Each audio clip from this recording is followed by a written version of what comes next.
Xylem learning. മിസ്സിന്റെ പേര് അനുശ്രീ എന്നാണ്. അപ്പൊ മിസ്സിന് 5ാം ക്ലാസ്സിലെ കുഞ്ഞുമക്കൾ എല്ലാവരും ബേസിക് സയൻസ് എക്സാമിന് വേണ്ടി ഇങ്ങനെ റെഡിയായി സെറ്റ് ആയിരിക്കും അല്ലെ. അപ്പൊ നമുക്ക് ഫുൾ മാർക്ക് തന്നെ വാങ്ങിക്കണം. അപ്പൊ അതിനുവേണ്ടി നമ്മുടെ വിൻഡോസ് ഓഫ് നോളജ്, അറിവിന്റെ ജാലകങ്ങൾ എന്ന ചാപ്റ്ററിലുള്ള കുറച്ച് പ്രീവിയസ് ക്വസ്റ്റ്യൻസ് ഒക്കെ നമ്മൾ ഓൾറെഡി ഡിസ്കസ് ചെയ്തിട്ടുണ്ടായിരുന്നു കഴിഞ്ഞ കുറച്ച് വീഡിയോയിലൊക്കെ ആയിട്ടല്ലേ.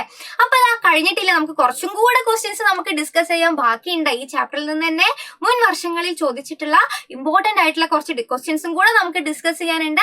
അപ്പൊ അതുമായിട്ടാണ് മിസ് ഇപ്പൊ ഇവിടെ എത്തിയിട്ടുള്ളത്. അപ്പൊ ഇങ്ങനെ കുറെ ക്വസ്റ്റ്യൻസ് ചെയ്യുമ്പോഴേ നിങ്ങൾക്ക് ഈസി ആയിട്ട് എക്സാമിന് ഫുൾ മാർക്ക് സ്കോർ ചെയ്യാൻ പറ്റുള്ളൂ അല്ലെ.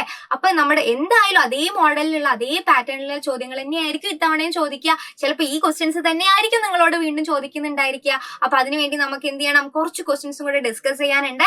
അപ്പൊ എന്തൊക്കെയാണ് പുതിയ അടുത്ത ചോദ്യങ്ങൾ എന്ന് നമുക്ക് നോക്കിയാലോ. നിങ്ങൾ റെഡി അല്ലേ മക്കളെ? എങ്കിൽ ഇതാ ഫസ്റ്റ് ക്വസ്റ്റ്യൻ ഇതാണ്.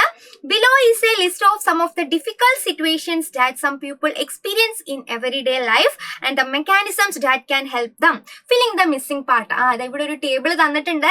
ഇതിൽ മിസ്സായ ഭാഗം ഫില്ല് ചെയ്യാനാണ് പറഞ്ഞിട്ടുള്ളത്. എന്തിനെ പറ്റിയിട്ടുള്ള ടേബിൾ ആണ്? നമ്മുടെ ഡെയിലി ലൈഫിലെ കുറച്ച് ആളുകൾ എക്സ്പീരിയൻസ് ചെയ്യുന്ന അനുഭവിക്കുന്ന കുറച്ച് ബുദ്ധിമുട്ടായിട്ടുള്ള കുറച്ച് സിറ്റുവേഷൻസ് ആണ് തന്നിട്ടുള്ളത്. അപ്പൊ നമുക്കത് വായിച്ചു നോക്കി കറക്റ്റ് ആയിട്ട് ഫില്ല് ചെയ്യാം അല്ലെ. നിത്യജീവിതത്തിൽ ചിലർക്ക് അനുഭവപ്പെടുന്ന പ്രയാസകരമായ ചില സന്ദർഭങ്ങളും അവർക്ക് സഹായകരമായ സംവിധാനങ്ങളും അടങ്ങുന്ന പട്ടികയാണ് തന്നിട്ടുള്ളത്. വിട്ടുപോയ ഭാഗങ്ങൾ പൂരിപ്പിക്കുക. അപ്പൊ നമുക്ക് നോക്കാം എന്താണ് തന്നിട്ടുള്ളത് നോക്കിക്കേ. One who cannot enjoy music due to hearing loss. ചെവി കേൾക്കാത്തത് കൊണ്ട് ഒരാൾക്ക് എന്ത് ചെയ്യാൻ പറ്റുന്നില്ല, നന്നായിട്ട് പാട്ട് എൻജോയ് ചെയ്യാൻ, പാട്ട് ആസ്വദിക്കാൻ കഴിയുന്നില്ല. അങ്ങനെയുള്ള ആളുകളെ സഹായിക്കാൻ വേണ്ടിയിട്ട് എന്താണ് വഴിയുള്ളത്? ചെവി കേൾക്കാത്ത ആളുകൾക്ക് പാട്ട് കേൾക്കാൻ സാധിക്കുന്നില്ല. അങ്ങനെയുള്ള ആളുകളെ സഹായിക്കാൻ നമ്മുടെ കയ്യിൽ എന്താണുള്ളത്? ഹിയറിംഗ് എയ്ഡ് ഉണ്ടല്ലേ. അവരെ സഹായിക്കാൻ വേണ്ടിയിട്ടാണ് എന്തുള്ളത്? ഹിയറിംഗ് എയ്ഡ് ഉള്ളത്. ഹിയറിംഗ് എയ്ഡ് വെച്ച് കഴിഞ്ഞാല് ഹിയറിംഗ് എയ്ഡിന്റെ ചിത്രം നിങ്ങൾ കണ്ടിട്ടുണ്ടായിരിക്കും. ഇതാണ് നമ്മുടെ ഹിയറിംഗ് എയ്ഡ് എന്ന് പറയുന്ന ആളല്ലേ. അപ്പൊ ഇത് ചെവിയിൽ വെച്ച് കഴിഞ്ഞാല് പാട്ടൊക്കെ നന്നായിട്ട് ആസ്വദിക്കാൻ പറ്റും, അടിപൊളിയായിട്ട് കേൾക്കാനൊക്കെ പറ്റും അല്ലെ. അപ്പൊ അങ്ങനെ ചെവി കേൾക്കാൻ പറ്റാത്ത ആളുകളെ സഹായിക്കാൻ വേണ്ടിയിട്ടുള്ളതാണ് എന്ത്? ഹിയറിംഗ് എയ്ഡ് അഥവാ എന്ത്? ശ്രവണ സഹായി എന്ന് പറയുന്നത്. ഹിയറിംഗ് എയ്ഡ് അഥവാ ശ്രവണ സഹായി. അപ്പൊ എന്ത് എഴുതി വെക്കുക? ഇവിടെ കറക്റ്റ് ആയിട്ട് ശ്രവണ സഹായി എന്ന് എഴുതി വെക്കുക കേട്ടോ. ഓക്കെ, എങ്കിൽ ഇതാ അടുത്തത് ബി എന്ന പാർട്ട്. അവിടെ ഒരു ഡാഷ് ആണ്. ക്വസ്റ്റ്യൻ എന്താ? വൈറ്റ് കെയിൻ ആണ് സൊല്യൂഷൻ. അപ്പൊ വൈറ്റ് കെയിൻ ആരെയാണ് സഹായിക്കുന്നത് എന്നാണ് നമുക്ക് എഴുതാനുള്ളത്. വൈറ്റ് കെയിൻ ആരെയാണ് സഹായിക്കുന്നത്? വൈറ്റ് കെയിൻ ആരെയാണ് സഹായിക്കുന്നത്? നോക്കിക്കോളൂ, ആരെയാണ് സഹായിക്കുന്നത്? One who cannot walk safely, one who cannot move safely. Safe ആയിട്ട് മൂവ് ചെയ്യാൻ പറ്റാത്ത ആളുകളെ. എന്തുകൊണ്ടാണ്? Due to visual impairment. കാഴ്ചയില്ലാത്തത് കാരണം അല്ലേ. കണ്ണിന് കാണാൻ പറ്റാത്തത് കാരണം, സേഫ് ആയിട്ട് നടക്കാൻ പറ്റാത്ത ആളുകളാണെങ്കിൽ ആ ബുദ്ധിമുട്ടിനെ സഹായിക്കാൻ വേണ്ടി അവർക്കുള്ളതാണ് എന്ത്? നമ്മുടെ വൈറ്റ് കെയിൻ എന്ന് പറയുന്നത്. അപ്പൊ അതാണ് ഇവിടെ എഴുതേണ്ടത്. എന്തിനാണ് വെള്ളവടി അഥവാ വൈറ്റ് കെയിൻ ഉള്ളത്? കാഴ്ച തകരാറുള്ള വ്യക്തിക്ക് വഴിയിലൂടെ നടക്കാൻ പ്രയാസം നേരിടുന്നു. കാണാൻ പറ്റാത്ത ആൾക്ക് നടക്കാൻ ബുദ്ധിമുട്ടുണ്ടെങ്കിൽ അദ്ദേഹത്തെ സഹായിക്കാൻ വേണ്ടിയിട്ടുള്ളതാണ് എന്ത്? നമ്മുടെ വെള്ളവടി അഥവാ വൈറ്റ് കെയിൻ എന്ന് പറയുന്നത്. ഓക്കെ, വൈറ്റ് കെയിൻ നിങ്ങൾ കണ്ടിട്ടുണ്ടായിരിക്കും അല്ലേ. ഇതാണ് നമ്മുടെ വൈറ്റ് കെയിൻ എന്ന് പറയുന്നത്. ഇതുപോലെ നടക്കാൻ ബുദ്ധിമുട്ടുള്ള ആളുകളെ സഹായിക്കാൻ വേണ്ടിയിട്ടുള്ളതാണ്. ഓക്കെ, എങ്കിൽ ഇത് അടുത്ത ചോദ്യം നോക്ക്. അടുത്ത എന്താണ്? A child who has difficulty in reading text book due to visual impairment. കാഴ്ച ശക്തി ഇല്ലാത്തത് കാരണം ടെക്സ്റ്റ് ബുക്ക് വായിക്കാൻ ബുദ്ധിമുട്ടുള്ള ഒരു കുട്ടീനെ സഹായിക്കാൻ വേണ്ടി നമ്മുടെ കയ്യിൽ എന്താണുള്ളത്? യെസ്, അതിന് നമ്മൾ പറയുന്നതാണ് ബ്രെയിൽ സ്ക്രിപ്റ്റ് എന്ന് പറയുന്നത് അല്ലെ. ബ്രെയിൽ സ്ക്രിപ്റ്റ് അഥവാ മലയാളത്തിൽ നമ്മൾ എന്ത് പറയും? ബ്രെയിൽ ലിപി എന്ന് പറയും അല്ലെ. കണ്ണിന് കാഴ്ചയില്ലാത്തവരെ എഴുതാനും വായിക്കാനും ഒക്കെ സഹായിക്കുന്ന ലിപിയുടെ പേരാണ് ബ്രെയിൽ സ്ക്രിപ്റ്റ് അഥവാ ബ്രെയിൽ ലിപി എന്ന് പറയുന്നത്. അപ്പൊ അങ്ങനെയുള്ളവരെ സഹായിക്കാൻ നമ്മുടെ കയ്യിൽ എന്തുണ്ട്? ബ്രെയിൽ സ്ക്രിപ്റ്റ് ഉണ്ട്. ഓക്കെ, അടുത്ത എന്താണ്? അടുത്ത നമ്മുടെ ടോക്ക് ടെയിൽ വാച്ച് ആണ്. ടോക്ക് ടെയിൽ വാച്ച് എന്തിനു വേണ്ടിയിട്ടുള്ളതാണ്? ഇതേപോലെ കണ്ണ് കാണാൻ കഴിയാത്തവർക്ക് സമയം നോക്കാൻ വേണ്ടിയിട്ടുള്ളതാണ് അല്ലെ. കണ്ണ് കാണാൻ പറ്റാത്തവർക്ക് സമയം നോക്കാൻ വേണ്ടിയിട്ടാണ് നമ്മളുടെ ടോക്ക് ടെയിൽ വാച്ച് സഹായിക്കുന്നത്. അപ്പൊ നമുക്ക് എന്ത് എഴുതാം? One who has difficulty in knowing time. സമയം അറിയാൻ ബുദ്ധിമുട്ടുള്ളവർക്ക് ഡ്യൂ ടു വിഷ്വൽ ഇമ്പയർമെന്റ് അല്ലെ, കാഴ്ചശക്തി ഇല്ലാത്തത് കാരണം, അല്ലെങ്കിൽ കണ്ണിന് കാഴ്ചയില്ലാത്തത് കാരണം സമയം നോക്കാൻ കഴിയാത്തവരെ സഹായിക്കാൻ വേണ്ടിയിട്ടാണ് എന്തുള്ളത്, ടോക്ടെയിൽ വാച്ച് ഉള്ളത്. അപ്പൊ നമുക്ക് എന്ത് പറയാം, കാഴ്ച തകരാറുള്ള വ്യക്തിക്ക് സമയം അറിയാൻ പ്രയാസം അനുഭവപ്പെടുന്നു, അങ്ങനെയുള്ളവർക്ക് വേണ്ടിയിട്ടാണ് ടോക്ടെയിൽ വാച്ച് ഉള്ളത്. ക്ലിയർ ആയോ? എങ്കിൽ ലാസ്റ്റ് വൺ നോക്കിക്കേ, എംപോസ്ഡ് മാപ്പ്. എംപോസ്ഡ് മാപ്പ് കണ്ടിട്ടുണ്ടോ നിങ്ങള്? ഇതാണ് നമ്മുടെ എംപോസ്ഡ് മാപ്പ് എന്ന് പറയുന്നത്. അത് ചിത്രത്തിൽ നോക്കിക്കേ, ഇതാണെന്നു നിങ്ങളുടെ ടോക്ടെയിൽ വാച്ച് എന്ന് പറയുന്നത്. ഇത് നമ്മുടെ ബ്രെയിൽ സ്ക്രിപ്റ്റ് ആണ്, അതൊക്കെ നിങ്ങൾ ഓൾറെഡി പഠിച്ചിട്ടൊക്കെ ഉള്ളതാണല്ലേ. അപ്പൊ ഇതാണ് നമ്മുടെ എംപോസ്ഡ് മാപ്പ് എന്ന് പറയുന്നത്. അപ്പൊ അവർക്ക് അതിങ്ങനെ തൊട്ട് നോക്കി കഴിഞ്ഞാൽ അതിന്റെ ബൗണ്ടറികളും ഓരോ അതിർത്തികളും അതേപോലെ പുഴ, മല, അങ്ങനെയുള്ളതൊക്കെ അവർക്ക് തൊട്ട് നോക്കി മനസ്സിലാക്കാൻ കഴിയുന്നതാണ് നമ്മുടെ എംപോസ്ഡ് മാപ്പ് എന്ന് പറയുന്നത് അല്ലെ. അപ്പൊ എംപോസ്ഡ് മാപ്പ് ആർക്ക് വേണ്ടിയിട്ടുള്ളതാണ്? One who has difficulty in understanding map അല്ലെ. മാപ്പ് ഭൂപടം മനസ്സിലാക്കാൻ ബുദ്ധിമുട്ടുള്ളവരെ സഹായിക്കാൻ വേണ്ടിയിട്ടാണ് എംപോസ്ഡ് മാപ്പ് ഉള്ളത്. അപ്പൊ നമുക്ക് എന്തെഴുതാം മക്കളെ?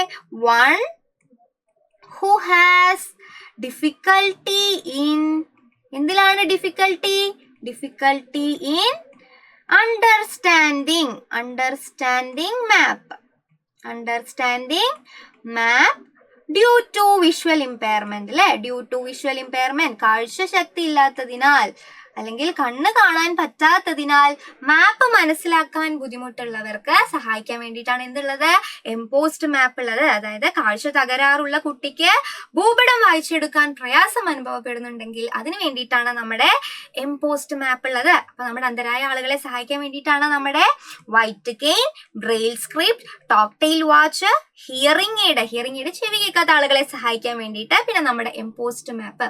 ഇങ്ങനെ ഇവരെ സഹായിക്കാൻ വേണ്ടി ഒരുപാട് ഫെസിലിറ്റീസ് ഇപ്പൊ അവൈലബിൾ ആണ്. അതിനെക്കുറിച്ച് കൃത്യമായിട്ട് തന്നെ മനസ്സിലാക്കി വെക്കുക. ഓക്കെ, ക്ലിയർ അല്ലേ? എങ്കിൽ ഇത് അടുത്തൊരു ചോദ്യം നോക്കിക്കോളൂ. Why do we examine objects by touching with fingers?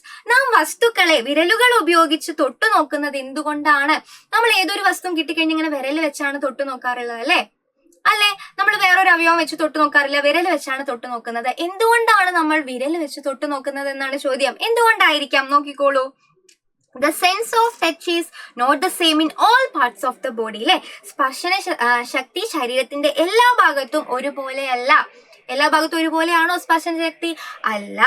Finger tips, cheeks and lips are more sensitive than other parts of the body. അതായത് വിരൽ തുമ്പുകൾ, കവിൾ, ചുണ്ടുകൾ എന്നീ ഭാഗങ്ങൾക്കാണ് അധികം സ്പർശന ശേഷിയുള്ളത്. അതുകൊണ്ടാണ് നമ്മൾ ഈ വിരൽ തുമ്പ് കൊണ്ടൊക്കെ എല്ലാ ഒബ്ജക്റ്റും തൊട്ട് നോക്കുന്നത്. ഇതേപോലെ ഒരു പൂവ് കണ്ടാൽ നമ്മൾ വിരലുകൊണ്ടല്ലേ തൊട്ട് നോക്കുന്നത്. അപ്പൊ അവിടെയൊക്കെ കൂടുതൽ സെൻസിറ്റീവ് ആയിട്ടുള്ള ഭാഗങ്ങളാണ്. അതുകൊണ്ടാണ് നമ്മൾ വിരൽ തുമ്പ് കൊണ്ട് തൊട്ട് നോക്കുന്നത് എന്നുള്ള കാര്യം മനസ്സിലാക്കാം. ക്ലിയർ അല്ലേ? എങ്കിൽ ഇത് അടുത്തൊരു ചോദ്യം നോക്കിക്കോളൂ. Skin is the largest organ in our body. എക്സാമിന് ചിലപ്പോൾ ഇങ്ങനെ ചോദിക്കും, ശരീരത്തിലെ ഏറ്റവും വലിയ ഓർഗൺ ഏതാണ്? അങ്ങനെ ചോദിച്ചാൽ നിങ്ങൾ എന്ത് പറയും? ഏതാണ് ഏറ്റവും വലിയ ഓർഗൺ? സ്കിൻ, നമ്മുടെ ത്വക്കാണല്ലേ. നമ്മുടെ ശരീരത്തിലെ ഏറ്റവും വലിയ അവയവമാണ് ത്വക്ക് എന്ന് പറയുന്നത്. How do we protect skin? എങ്ങനെയാണ് നമ്മൾ ത്വക്ക് സംരക്ഷിക്കുന്നത്? നോക്കിക്കേ, we should clean the skin very well while bathing. കുളിക്കുമ്പോൾ ത്വക്ക് നന്നായി വൃത്തിയാക്കണം. നല്ല വൃത്തിയിൽ തേച്ച് ഉരച്ച് കുളിക്കണം എന്നല്ലേ. സ്കിന്നിൽ ചളി ഒന്നും പറ്റാൻ പാടില്ല. നമ്മൾ ക്ലീൻ ആയിട്ട് കുളിക്കണം. we should clean the skin very well while bathing. കുളിക്കുമ്പോൾ നന്നായി ത്വക്ക് വൃത്തിയാക്കണം. പിന്നെ എന്ത് ചെയ്യണം? we should protect the skin from excessive cold and heat. നല്ല തണുപ്പ് വന്നാലോ അല്ലെങ്കിൽ നല്ല ചൂടിൽ നിന്നൊക്കെ നമ്മൾ എന്ത് ചെയ്യണം? ത്വക്കിനെ സംരക്ഷിക്കണം. അമിതമായ ചൂട്, തണുപ്പ് എന്നിവയിൽ നിന്ന് ത്വക്കിനെ സംരക്ഷിക്കണം. അപ്പൊ ഇതൊക്കെയാണ് നമ്മുടെ സ്കിന്ന് പ്രൊട്ടക്ട് ചെയ്യാൻ വേണ്ടി നമ്മൾ ചെയ്യേണ്ടത്. മനസ്സിലായല്ലോ എല്ലാവർക്കും? ഓക്കെ, അപ്പൊ അതാണ് നമ്മുടെ ക്വസ്റ്റ്യൻ. ഇനി നെക്സ്റ്റ് ചോദ്യം നോക്കിക്കേ. Which script is used by the blind to read and write? അന്ധർ എഴുതാനും വായിക്കാനും ഉപയോഗിക്കുന്ന ലിപി ഏതാണ്? നമ്മളിപ്പോ കുറേ തവണ പഠിച്ചതാണ്, കുറേ ക്വസ്റ്റ്യൻസിൽ കണ്ടിട്ടുള്ള ചോദ്യമാണ്. അതുകൊണ്ട് വളരെ ഇമ്പോർട്ടന്റ് ആണ് മക്കളെ. എന്താണ് ഇതെവിടെ തന്നിട്ടുള്ള ചിത്രം? ഇതിന്റെ ചിത്രമാണ്. അന്ധരായ ആളുകളെ എഴുതാനും വായിക്കാനും സഹായിക്കുന്ന ലിപിയെ നമ്മൾ എന്ത് പറയുന്നു? യെസ്, അതാണ് നമ്മുടെ ബ്രെയിൽ സ്ക്രിപ്റ്റ് അല്ലെ. ബ്രെയിൽ സ്ക്രിപ്റ്റ് അഥവാ ബ്രെയിൽ ലിപി എന്ന് പറയുന്നത്. ബ്രെയിൽ ലിപി. മനസ്സിലായോ? അപ്പൊ ആ ഒരു ചോദ്യം ഇമ്പോർട്ടന്റ് ആണ്, എന്ത് ചെയ്യുക, കൃത്യമായി നോട്ട് ചെയ്ത് വെക്കുക. എങ്കിൽ ഇതാ അടുത്ത ഒരു ചോദ്യം നോക്കിക്കോളൂ. What precautions should be taken to protect the ear? ചെവിക്ക് അപകടം വരാതിരിക്കാൻ നാം എന്തെല്ലാം ശ്രദ്ധിക്കണം? എന്തൊക്കെ ശ്രദ്ധിക്കണം? ഒന്നാമത്തെ പോയിന്റ് നോക്കിക്കേ. Do not put pointed objects into the ear. ചെവിക്കുള്ളിൽ കൂർത്ത വസ്തുക്കൾ ഇടരുത്. ചിലപ്പോൾ നിങ്ങൾ ചൊറിയണു എന്നൊക്കെ പറഞ്ഞ് എന്തെങ്കിലുമൊക്കെ ഇട്ട് കുത്തൂല്ലേ, അങ്ങനെയൊന്നും ചെയ്യാൻ പാടില്ല. കൂർത്ത വസ്തുക്കൾ ചെവിയിൽ ഇടരുത്. അടുത്ത് നോക്കിക്കോളൂ. Do not listen to loud sounds continuously. വലിയ ശബ്ദങ്ങൾ തുടർച്ചയായി കേൾക്കരുത്. വലിയ വലിയ ശബ്ദമൊക്കെ കേൾക്കുമ്പോൾ നമ്മുടെ ചെവിക്ക് നല്ല വേദനയൊക്കെ വരാറുണ്ട്. അപ്പൊ അങ്ങനെ വലിയ ശബ്ദങ്ങൾ കുറെ നേരം കേൾക്കരുത്. Do not pour water or other liquids into the ear. ചെവിയിൽ വെള്ളമോ മറ്റു ദ്രാവകങ്ങളോ ഒഴിക്കരുത്. എന്തെങ്കിലും മറ്റു ദ്രാവകങ്ങളോ ലിക്വിഡ്സോ വെള്ളമോ അങ്ങനെ ഒന്നും എന്ത് ചെയ്യരുത്, നമ്മുടെ ചെവിയിൽ ഒഴിക്കരുത്. അതൊക്കെ നമ്മുടെ ചെവിക്ക് ദോഷാണ്. Last one, do not let the ear receive any blow. ചെവിക്ക് ആഘാതം ഏൽപ്പിക്കരുത്. ചെവിക്ക് ഇടിക്കാനോ അങ്ങനെയുള്ള ആഘാതങ്ങളൊന്നും ഏൽപ്പിക്കരുത്. അപ്പൊ ചെവിയെ സംരക്ഷിക്കാൻ നമ്മൾ ഈ കാര്യങ്ങളൊക്കെ ഒന്ന് ശ്രദ്ധിച്ചാൽ മതി. അപ്പൊ ചെവിയെ സംരക്ഷിക്കാനുള്ള വഴികൾ അറിയണം, ത്വക്ക് സംരക്ഷിക്കാനുള്ള വഴി അറിയണം, കണ്ണ് സംരക്ഷിക്കാനുള്ള വഴി അറിയണം. അപ്പൊ ഇതെല്ലാം എക്സാമിന് ചോദിക്കുന്ന ഭാഗങ്ങളാണ്. കൃത്യമായിട്ട് തന്നെ ഈ ചാപ്റ്ററിൽ നിന്ന് അതൊക്കെ അറിഞ്ഞിരിക്കുക കേട്ടോ. ഓക്കെ, അപ്പൊ ഈ പറഞ്ഞ ഭാഗത്ത് നിന്ന് ഇങ്ങനെയുള്ള ചോദ്യങ്ങൾ തന്നെയായിരിക്കും എല്ലാ തവണ എക്സാമിന് ചോദിക്കാറുള്ളത്. അപ്പൊ ഇത്തവണയും അതന്നെയായിരിക്കും ചോദിക്കുക. അപ്പൊ മിസ് ഈ പറഞ്ഞ ക്വസ്റ്റ്യൻസ് എല്ലാം നമ്മുടെ കഴിഞ്ഞ വീഡിയോയിൽ ഡിസ്കസ് ചെയ്ത ക്വസ്റ്റ്യൻസും ഈ ക്വസ്റ്റ്യൻസും എല്ലാം അടിപൊളിയായി പഠിച്ച് മനസ്സിലാക്കി വെക്കുക. ചാപ്റ്റർ നന്നായിട്ട് പഠിക്കുക, അടിപൊളിയായി പോയി പരീക്ഷ എഴുതുക. മിസ്സിന്റെ എല്ലാ കുട്ടികൾക്കും ഓൾ ദ ബെസ്റ്റ്.